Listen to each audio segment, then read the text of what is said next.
I would like to have a slightly different kind of a pinup today than usual, and I'll explain. You become very connected to your work. Sometimes you can't see anything except your own work, and you get into it so far that you get lost, or get, let us say, you get hopelessly lost inside your own project. Perhaps not hopelessly, but you certainly only see that. And I'd like to have you step back from that today and see your project in a little different way that is not so connected personally to you, so that maybe you can be a little bit more objective about it. So the format for the review is very simple, but it gets at that notion. And that is that you're going to have a partner, and I've teamed you up for various reasons, because same sit together or similar project or for whatever. And we're going to have about a 10-minute time. So you're going to have a teammate, first of all, and I'll tell you who they are. And you're going to have about 10 minutes to, both of you, explain to each other what your project is and what was important. So these are two that are teamed up. She explains what she's doing to her project, to Hassan, and Hassan explains what he's doing to her. Then, after that, I'm going to ask, in this case, Hassan to present her project. And she has to sit there quietly. And then she presents his project. And further, I'm going to ask them to make one comment as to how they could make it better. So you're getting outside yourself. Got it? She is presenting Hassan's, what he's trying to do. And at the end, she says, I think that Hassan could improve it by doing this. So, and he's sitting there quietly, can't say, hey, that's not the way I wanted it. It was something else. He has to remain quiet. Got it? So you can't jump in and say, hey. And then, well, of course, we'll have a discussion after that. And the point of that is to get you outside your own project so that you might be able to see it in a different eyes. All right? Probably remember the skating and the rock climbing as the central ideas. So she wanted to put that in the central part of the building and make the activities connect the building vertically, and so that from everywhere in the building you can see down into the skating and to the rock climbing. So I'll just take you through it. The entrance is here. This is the street coming like this. You enter into here. This is the food area, which is clear, and so it's visible from the outside, and you can come eat in here. And these are circulation. They're either going to be ramps or stairs. You can escalators. Or escalators, sorry. So the first floor is mainly the food, or you can go over here to the rock climbing. This is all connected, obviously. And the second floor has an area for concerts. The area is sort of the rental area for climbing and for skating, I guess you can rent. And then the third floor has more of a learning for the climbing area and the general hangout spot. Let's see. In terms of materials, the floor mainly is concrete. This is actually transparent, so you can look down and see people skating by. And it's like right on top of the skate paths, I guess. And this part here is more open because it's, it wants to focus on this big area. This second floor is more closed, and because it has more of the rental area. Okay, the hangout spot has a slanted window because she wanted you to be able to look down onto everything but sort of not be seen so that you're watching, but you can just sort of, you know, be doing your own thing at the same time. The roofs. The roofs also direct the light into the main area that you want to emphasize. So light comes in through here, down, here, down, here, down. And if you turn this around,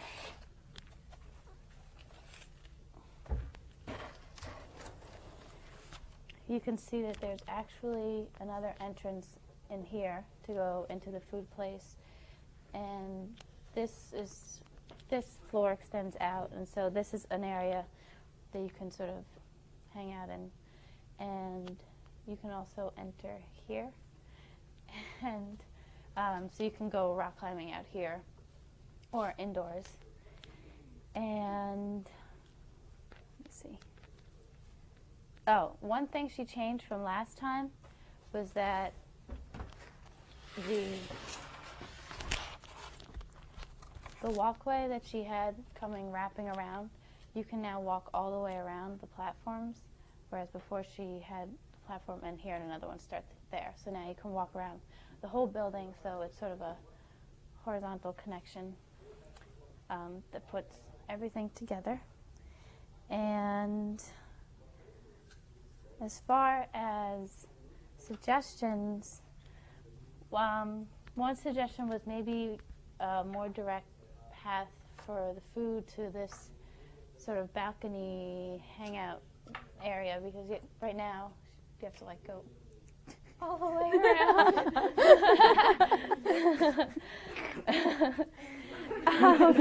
Hey!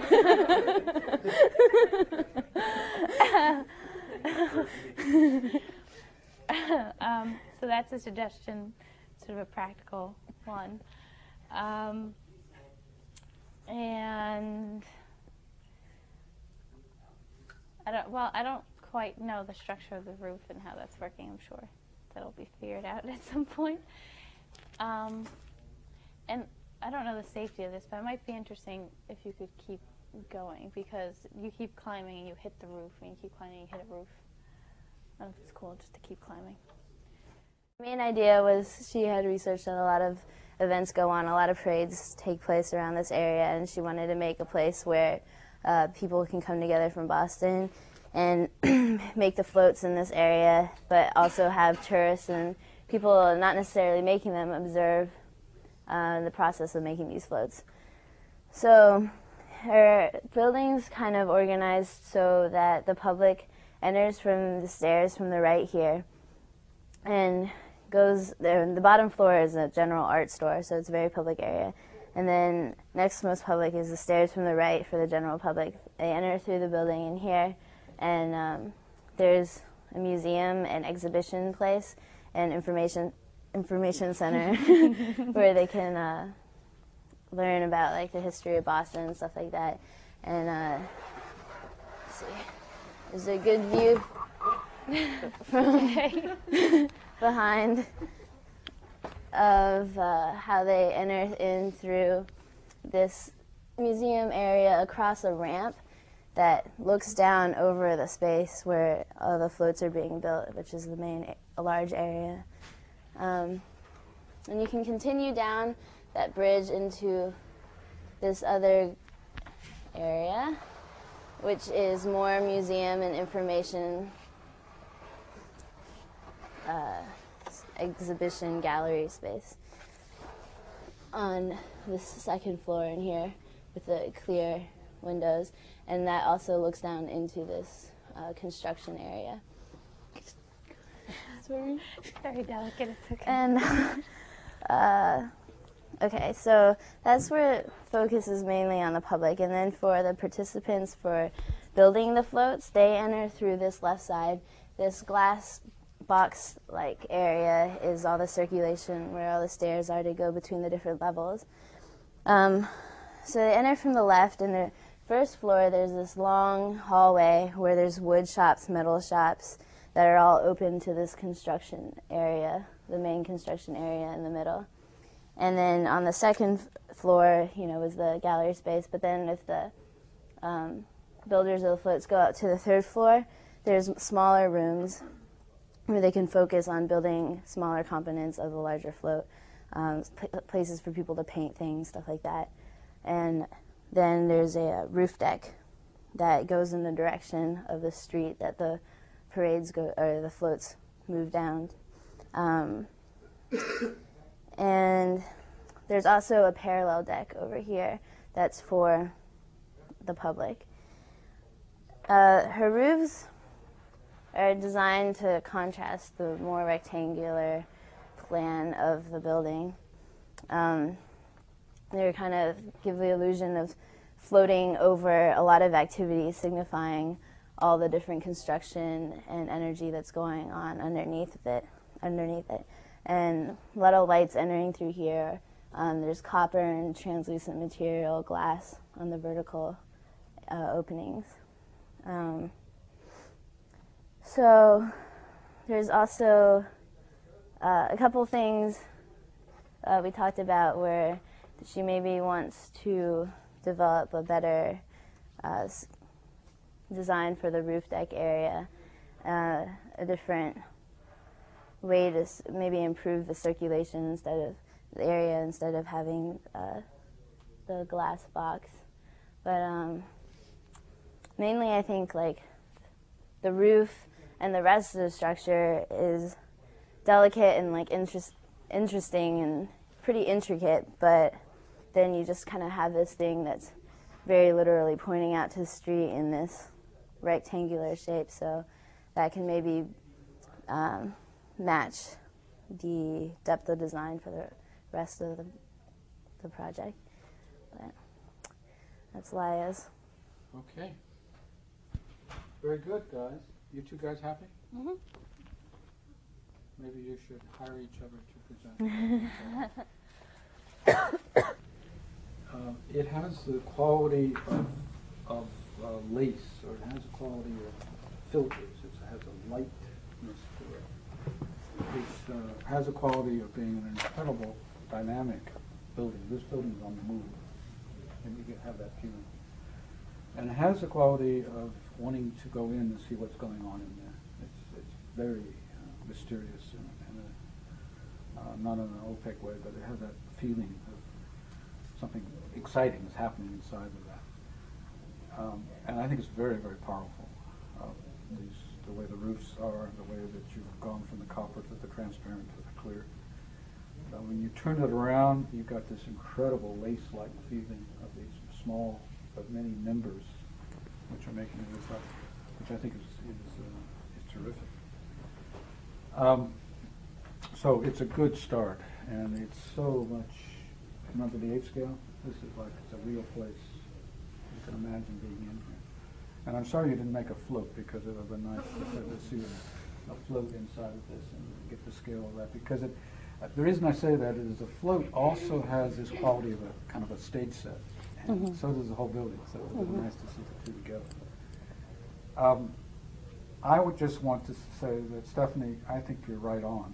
There is what I call collision architecture that we're now seeing for the first time between the wonderful lace-like quality of the main building and the other building. And the connection, or I will call it a dance between the two, is not yet resolved. The dance between this, look at that, isn't that wonderful? The dance between this and this is very delicate right in there, and right there is where it falls apart. It's like they hired a very well-known architect to do this, and then they ran out of money because she was so difficult to work with and had so much for a commission. They hired a kind of a hack architect to do this chunk, and you could care less what she did. And that's where it shows up, right there. Yeah, it actually is supposed to be higher, but it fell. It doesn't The roof? hold. Yeah, it doesn't hold. Okay. Well, that's a technical model problem. Yes. But in terms of design, there's something that isn't quite resolved in there. Yeah. Now, watch out, because she asked me the other day, should the outlines of this follow the outlines of the roof? No, it's two different systems. So it is not that geometry should, in fact, govern everything that goes on. It can be entirely different. It is that there's a dance between the two. And this is what I call the 10% solution. It is not a major change. It's actually a 5%. It's just a slight, subtle change, maybe this being lower or being some of that geometry, but very little into it. And then, you know, you're sort of home free, so to speak. We haven't seen the other side. It would be nice now because you've built almost all of it that you would do this. Actually, all you have to do is this, right? And then you're done. The other thing that concerns me is the incredible, and it has always concerned me, the incredible height of that partition, that entranceway. It's huge. And is that it? Is that somebody? That's, yeah. Okay. Yeah, that's good. That's a huge distance up there in terms of what you perceive. It's quite large. It could be, not that we can reduce the height of that because we've been through this before, because she's starting down here with something that's okay, and she's working her way up. But it is possible that we can break this facade, which I think is going to be the sub-theme of this afternoon. We could break this facade into maybe more translucent panels or even opaque panels up in here. So we bring the scale down to something that's more human. Okay. I know this has to solve the function of getting huge floats out and people in, but you can have both. You can have your cake and eat it too. You can have the human scale and the float scale, so to speak. So that's a couple things. Now, if I could over here, which is also a remarkable piece of work in terms of its flowing. You two got together because of the roof thing. You both have kinds of floating roofs. But this has an incredible sense of flowing to it. You know, the skateboarders zooming in and out like a pinball machine. You get to everything happening. It's incredible. It's one more place that you want to go to just to hang out, to have your lunch, even if you don't like skateboarding, just as I like to hang out here on a winter day. So there's an incredible kind of flow in this, which I think is very, very positive. The thing that is so amazing is that the same person who did this delicate flowing did this ugly staircase that is just, I mean, it's outrageous in terms of its slope, the way it goes up. I mean, nobody in their right mind is going to go up that staircase, and if it's a ramp, they're just going to roll down. So it's not very gentle, whereas everything else has an incredible kind of feeling to it of gracefulness, even the skateboard part. That doesn't, and that's what it was subtly hinted to, I think, by your spokesperson. So this staircase, or whatever it is, you said you turned it into an escalator, I think by default, but this thing could wind its way through that space as, well, different, but there's one that goes, where it was, went through that. And therefore you could sense that space more. This is more like going to get to your airplane, you know, with your baggage on it. You're going up something to, it doesn't have that feeling. So that's like a complete miss to me. The next thing is that I think it was ingenious of your spokesperson to suggest, if it's possible, because it's kind of the idea of your building, Stephanie, that the skateboard people are moving through it and under it and out into the copper tube that was on the other mall. I think it was a brilliant suggestion that if there was a way that this thing could move out of the building, maybe a little dangerous, and how you make the enclosure there is not clear, but it would be really neat as a climber to climb out of the building if I could do so. And I don't know exactly how you do that mechanically. You have to figure that out. But as opposed to stopping it just here. And therefore the vertical is equivalent to the horizontal, because that's what's happening in the vertical. Now, having said that, there's some technical problems. Somehow you got to open things up and close them. Finally, you get the award for the least amount of roof held up by something that we don't know. I mean, the roof is going to fly away. It's very thin, it's very flimsy, and this we get feeling that's anchored back. This one is not connected, and it's so small. Actually, all the horizontal planes are probably under scale in this, but particularly the connection between the gracefulness of that roof which has got some size to it. It's not just, it's got to be a little bit more than that. Yeah, just for like model making purposes, I couldn't get them to glue to the glass, but really it's like it'll have plastic and then this is a structure and then plastic on the other side sandwiched, and they wouldn't be flat either, so I just didn't glue them so I didn't have to have them on there and be unsightly. So it's just like cured glass roof, and this would almost be like a mullions or whatever. Yeah, yeah. Right. Well, then, if that's the case, I still think that as a detail, where the column is hitting this gets filled in, and it's taking the weight, and not it's not always streamlined. I can't do it back. I have to. I don't know. I think you had a pointy thing. So, yeah, there you go. But Now, the other thing I just want to mention that once again, and again, I think this may be a topic this afternoon, is there's so much more that could be done with the facade on this one also, where there are just complete planes of glass, which you probably want in some cases. You may have overdone it. There could be places where you could break this down even more. That is, there could be an upper level for light to come in, even the notion of light shelves are bouncing light in, and then a lower level. So these are relatively simplistic kinds of facade definitions. But it's beautiful. It's a great start.